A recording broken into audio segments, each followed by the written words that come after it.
You already know those BC McLaren don't make sense. 5 signs of a lukewarm Christian. This can be somebody that still goes to church.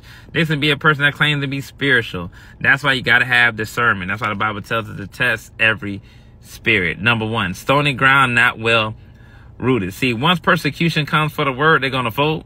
Once tribulation comes in their life, they're going to fold. It's similar to Job.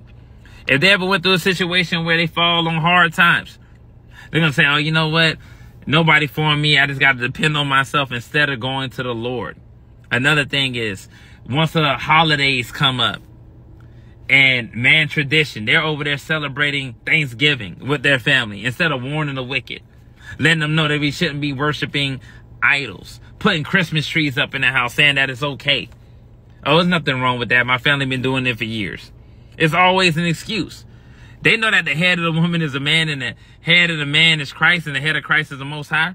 But instead, they allow a woman to adorn themselves in any type of apparel instead of modest apparel, usurp authority over a man, and they don't rule the household well, having their kids in all subjection and all gravity. These type of people always have an excuse. Oh, no, it's a different day and age. People are different nowadays. It's not the same like it was when we was growing up. It's always an excuse. Number 2, suitable teachers. See, these type of people, there's going to come a time when people won't endure sound doctrine. They don't want to hear the truth. It's like when the Pharisees went up to Christ and says, say to us smooth things, prophesize to us lies. They don't want to hear the truth. They want to hear anything that's going to make them feel good. Not correct them. Not point out their transgressions or their iniquities. No, just make me feel good. Just uplift me for the day.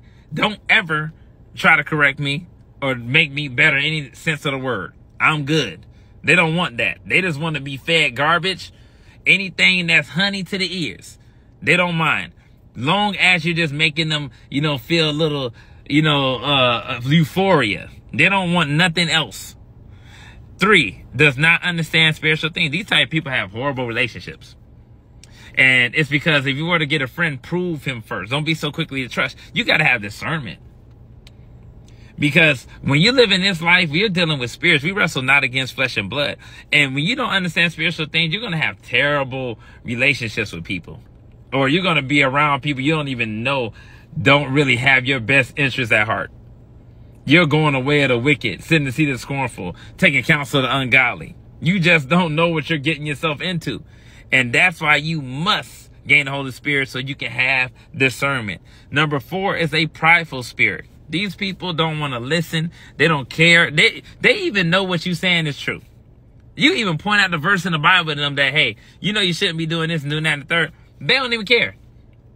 They say, oh, it is what it is. The Lord loved me no matter what. They always have their own private interpretation of the Bible. It's only what they say. There's a way that is right to a man that leadeth to destruction. I'm going to tell you right now, they always think that it's okay or whatever rules that they make up. That's why Leviathan, one of the main, you can say, demons in the Bible, is the king over the children of pride, the twisted one. They always twist things to fit their narrative. Number 5, buying their way into heaven. Not understanding that Christ was the ultimate sacrifice. They're still using a first fruit offering in church because they don't obey the Sabbath. They do whatever they want to do. So they feel like they can just do a first fruit offering in church, give money to get out of trouble. If it was back in the day, they'd be cutting up goats. They'll be planning their sin. I'm going to send this Friday. So what I'm going to do on Thursday, I'm going to prepare these 3 goats so I can go do whatever I want to do, fornicate, adultery, whatever the case may be. And I just have these goats prepared for me. Or I'm going to go steal, destroy somebody's life or whatever the case and just cut a goat or give $100 to the pastor. This is how sad it is in this day and age. And these individuals allow it. These pastors don't care because they're in it for the money.